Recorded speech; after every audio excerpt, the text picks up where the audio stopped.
A década de 20 revelou uma Europa radicalmente diferente daquela comedida, sisuda e galante da Belle Époque. As ruas de pedra por onde outrora circulavam carruagens sóbrias rumo à ópera ou aos salões de chá tinham sido invadidas pelos automóveis, bólidos brilhantes que rugiam em direção aos resplandecentes cinemas e cafés. Tudo era ritmo e vertigem, não apenas nas ruas, mas também dentro das casas, onde começavam a ganhar espaço os aparelhos domésticos, sob a presença dominante de outra novidade, o rádio.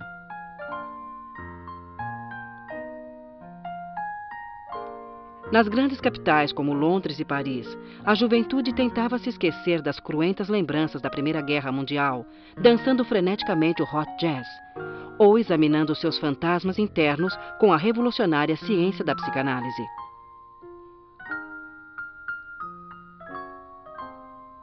Mais além, nas fronteiras do leste europeu, os bolcheviques e mencheviques tinham fulminado a Rússia patriarcal dos czares, substituindo-a pelo governo dos sovietes e do povo pelo povo, o socialismo.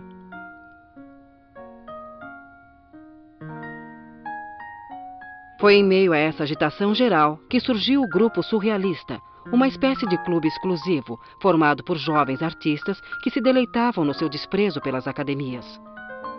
Sua arte, tão intelectual quanto intuitiva, absorvia cada uma das inovações sociais, tecnológicas e culturais do momento e as transformava em obras que misturavam oniricamente máquina e natureza, insolência e compromisso, subconsciente e realidade. Automatismo, livre associação, iluminação, transe criativo. Esses foram os conjuros. E os abismos da mente, abrindo seus olhos alucinados, bateram de frente com a modernidade.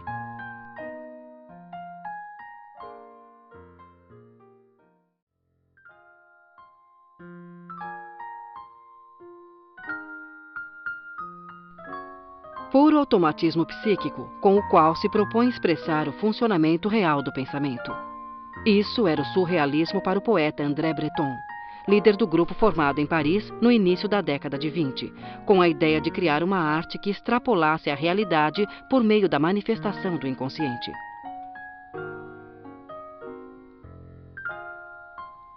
O polifacético pintor Marx Ernst, o fotógrafo experimental Man Ray, o pai dos Red-Maids Marcel Duchamp e o iconoclasta poeta-pintor Francis Picabia, todos antigos dadaístas, foram os primeiros artistas plásticos a participar da nova tendência.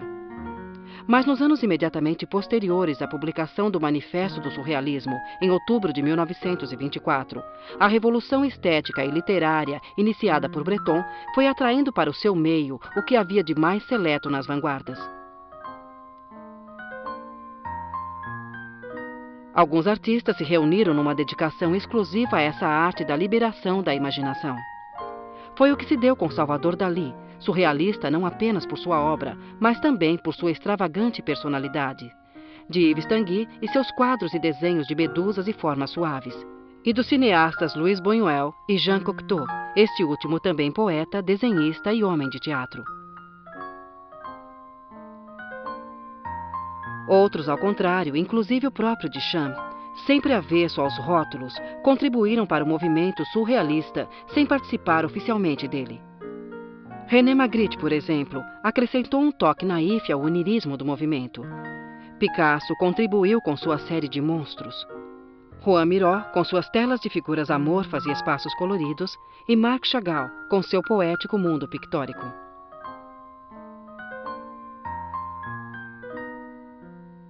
Entre as influências mais notáveis do surrealismo do lado de cá do Atlântico, devem-se mencionar os pintores mexicanos Alfaro Siqueiros, O'Gorman e Frida Kahlo, e o cubano Wilfredo Lam, que deram à corrente procedente da Europa um caráter telúrico de características indígenas.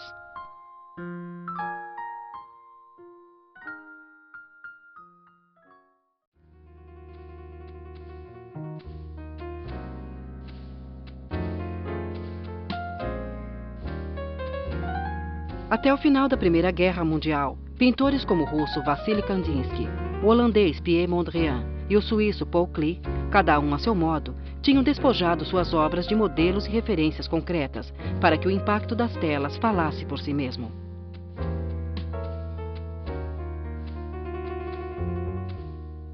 Kandinsky, evoluindo do expressionismo, inaugurava a pintura abstrata lírica, com telas de linhas soltas e formas imaginárias, movendo-se em espaços multicoloridos. Mondrian, com seus grandes quadriláteros de tons puros, divididos por listras pretas, fazia o mesmo com a vertente geométrica. E Klee, a meio caminho entre os dois mestres, brincava com gamas cromáticas e transparências.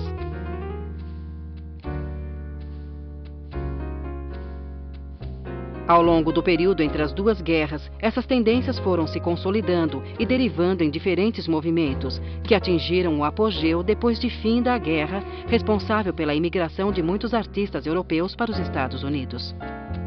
Assim, pintores americanos como Pollock, Rothko, de Kooning, Klein e Motherwell absorvem o subjetivismo de Kandinsky no chamado expressionismo abstrato, de traços livres e emocionais, enquanto Dubuffet, Vaux, Tapes e Lúcio Fontana, entre outros, criam no velho continente o informalismo, voltado para a ruptura dos elementos visuais.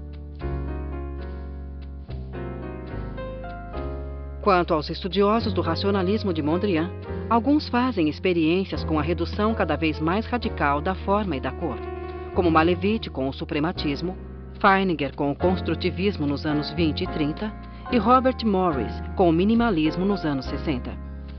Outros artistas, ao contrário, concentram-se nos efeitos óticos, como a pop art de Vasarely na década de 50 e o cinetismo de Cruz Dias nos anos 70. Na escultura, a abstração foi absorvida por talentos como Henry Moore e Constantin Brancusi, preocupados principalmente com a relação entre volume e vazio.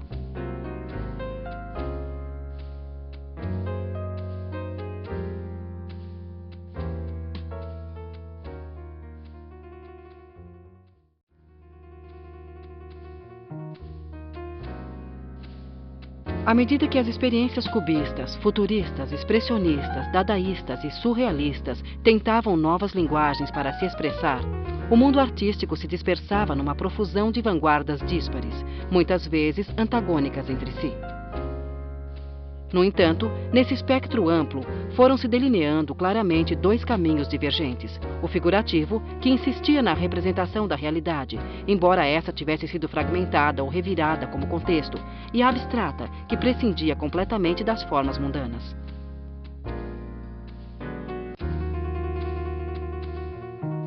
Essa alternativa minoritária à abstração foi sendo gestada no conturbado período entre as duas guerras, mas alcançou sua apoteose a partir da Segunda Guerra Mundial. Muito mais destrutiva e sanguinária que a anterior, ela fizera os intelectuais mergulharem num pessimismo de natureza filosófica. O existencialismo.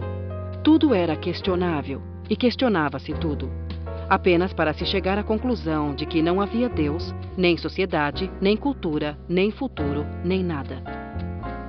Alguns artistas quiseram atribuir um sentido estético a esse niilismo. Outros, expressar sem intermediação o espírito humano, no qual continuavam confiando. O resultado de ambas as buscas absolutas foi a abstração, um universo de impactos cromáticos e formais, sem qualquer outro conteúdo, senão o próprio efeito que provocavam no espectador.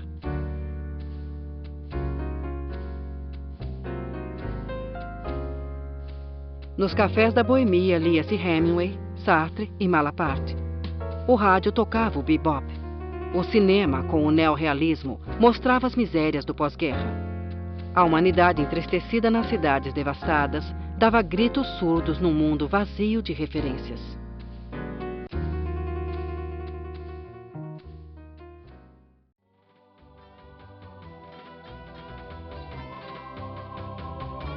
Ao desolado existencialismo do pós-Segunda Guerra Mundial, seguiu-se nos anos 60 uma época de radiante prosperidade.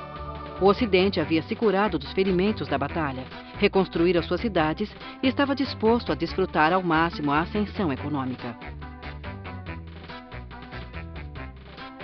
As casas edificadas desde a década de 50, segundo o padrão supremo da funcionalidade, dispunham de todo tipo de comodidades, como eletrodomésticos que simplificavam as tarefas da casa, e entre eles reinava soberana a televisão. Graças a ela, a família podia idolatrar à vontade a emergente aristocracia do momento, as estrelas do cinema e da música.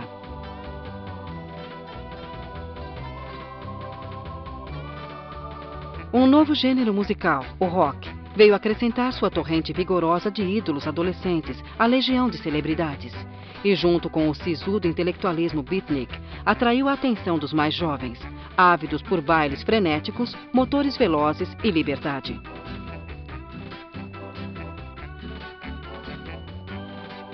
Tanto a Europa quanto a América, diante da súbita explosão demográfica provocada pelo baby boom, estavam mergulhadas num consumismo voraz.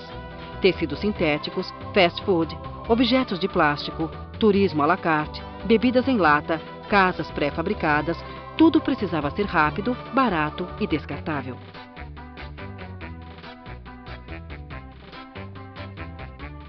Essa cultura de estrelas populares e marcas publicitárias foi logo absorvida pelos artistas pop, que viram na efêmera iconografia oferecida pelos meios de comunicação de massa o modelo dos novos tempos.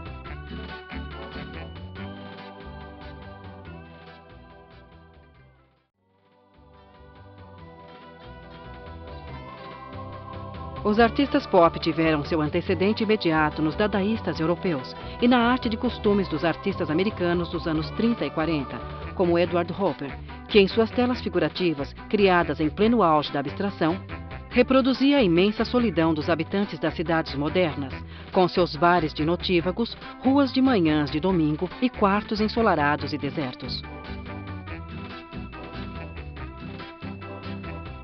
Mas o movimento liderado por Andy Warhol optou pela ironia para refletir a cultura descartável dos anos 50, 60 e 70.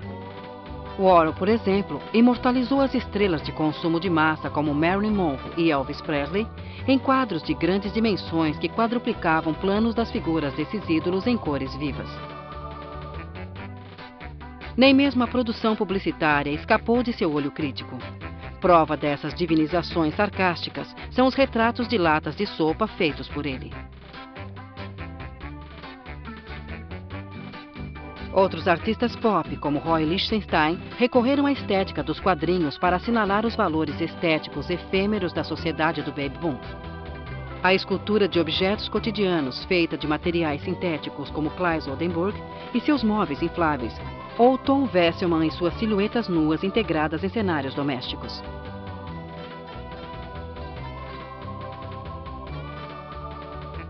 Também os símbolos nacionais, no seu aspecto de ícones populares, foram empregados tematicamente, assim como as moradias, móveis e personagens da época. É o caso das bandeiras norte-americanas de Jasper Johns e das composições naif de David Hockney.